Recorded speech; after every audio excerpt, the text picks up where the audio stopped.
I was 17 years old and I received a standing ovation after my performance as the coach in a high school production of Grease.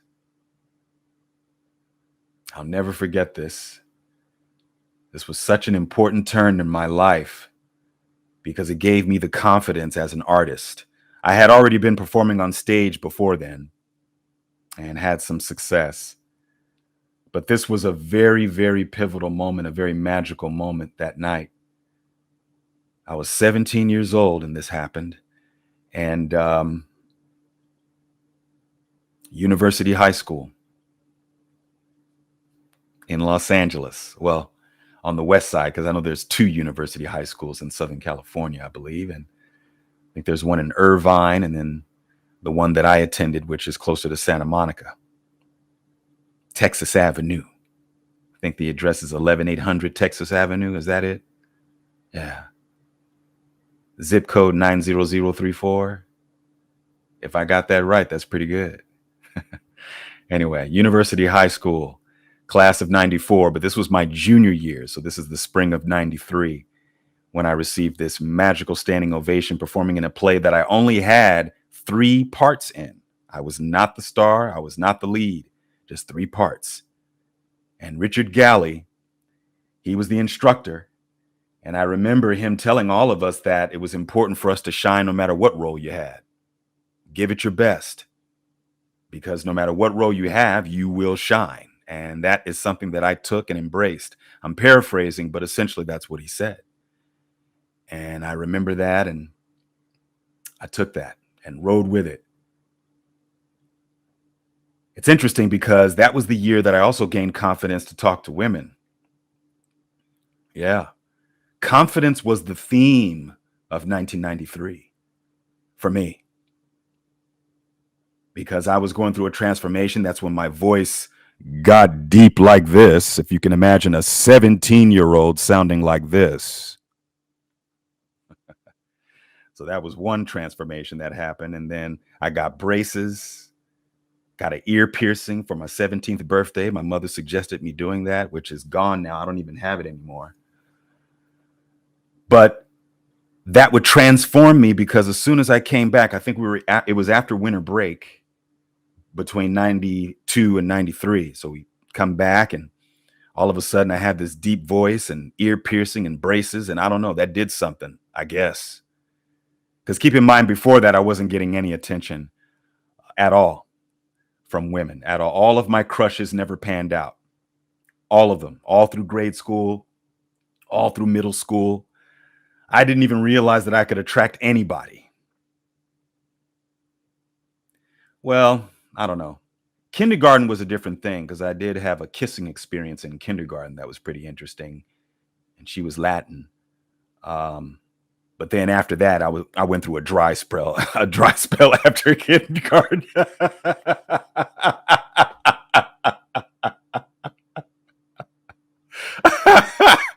I went through a dry spell after kindergarten, I guess. I don't know what happened, but I just wasn't getting no love at all. And I didn't think I could attract people. So I come back to spring session or spring semester in high school, and all of a sudden the attention starts coming. And there was a young lady. She was a sophomore, one of the most attractive sophomores in high school, Nina. Shout out to you wherever you are. Things changed because she gave me that confidence. Let's just say that.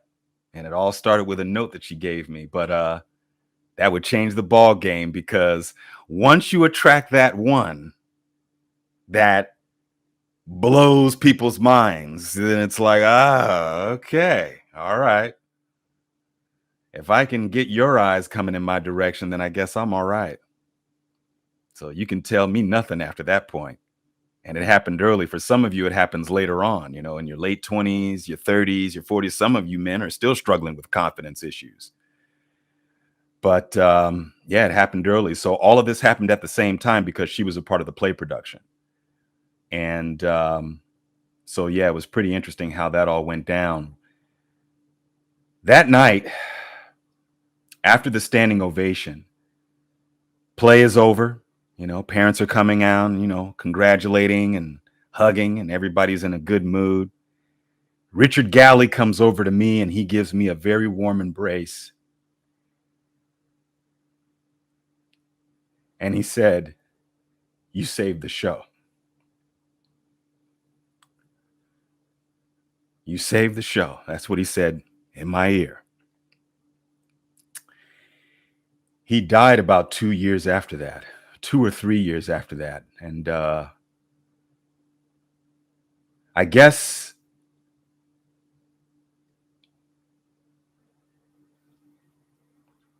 anyway, it was important for me to hear that. It was an important moment in my life. And from that moment on, you couldn't tell me anything. You could not derail me. You couldn't tell me that I was not good enough. I was good for constructive criticism. I have very thick skin, but I started to learn what I got, both in performing as an artist on stage or speaking in front of people, and the ability to talk to very attractive women, no matter what, whether you're interested or not, whether you're high profile or not, I don't care. I look at you on the same level, and that's my approach. That's the way it's been since age 17 till now. There is no human being on this earth that I cannot speak to with every ounce of confidence. Even someone with higher status than me, it doesn't matter. It's one of the reasons why I ended up going up to Denzel Washington and looked upon him as if he's a normal person. And I actually talked about the Denzel Washington story in another episode of T.O.T. You can check that out. But confidence is knowing who you are, knowing what your real power is, and embracing it. And that's what I did on the night of June 4th, 1993. That was the crescendo of it all. And I thank God for that experience, because now I am who I am because of it. I move the way I move because of it. I can walk into any room and stand firm. I can look into any person's eyes deep. I will not be intimidated by no man or woman. Confidence. You know who you are. And there's a lot of people walking and going through life, roaming the earth. They don't know who they are, who they really are, beyond the flesh.